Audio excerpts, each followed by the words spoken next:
Friends, hour you. ములక్కాడ పచ్చిరొయ్యలు,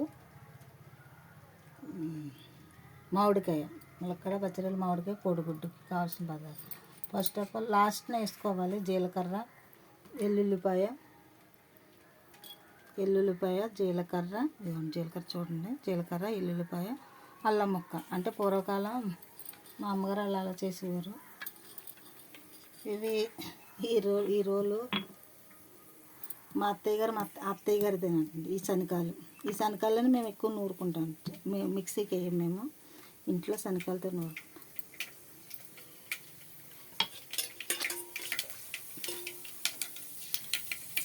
first of all oil వేసుకోవాలి. Oil వేసుకున్న తర్వాత పచ్చిమిరపకాయలు, దాంట్లో తాలింపు వేయాలి. మెంతులు, అల్లమ్మలో కరివేపాకు వేసుకోవాలి. వేసుకోవాలండి. ఉల్లిపాయలు, మామిడికాయలు వేసుకుంటే గ్రేవీగా వస్తుంది. నెక్స్ట్ ములక్కాయలు వేసుకోవాలి. అంటే 3 ములక్కాయలు అండి అవి. బాగా ఫ్రై అవ్వాలండి.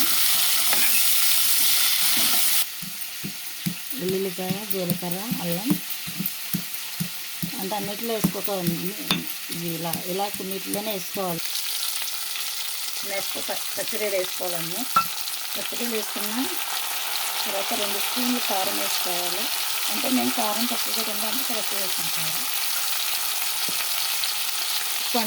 మా సైడ్ కళ్ళుప్పు అంటారండి, మేము కళ్ళుప్పే వాడతాము.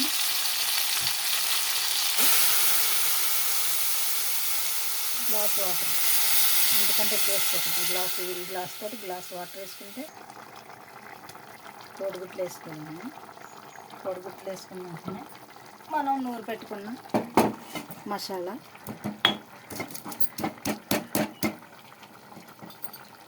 దంచినప్పుడు ఇలా ఇది కూడా చూపించింది.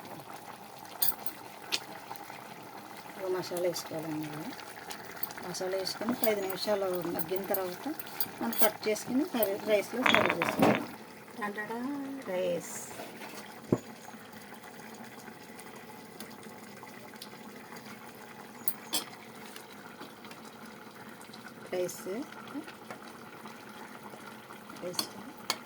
మన కోడిగుడ్డు కూర అయిపోయిందండి. ఇది కోడిగుడ్డు, పచ్చిరొయ్యలు, ములక్కాడ, మామిడికాయ.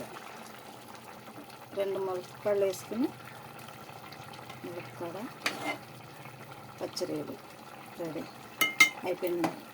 జై శ్రీరామ్. భారతమాత నమోస్తు. జై హింద్.